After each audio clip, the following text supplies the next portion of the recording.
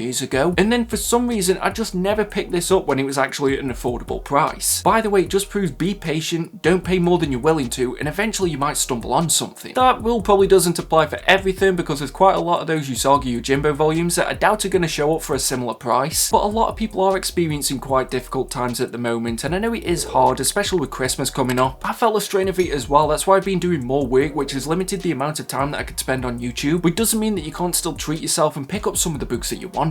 But that's my haul for autumn, and I hope it's been decent for you guys as well. Let me know in the comment section some of the books that you picked up. But until next time, just make sure that you stay safe and stay mad, all you dogs. Woof woof. See you at the next video.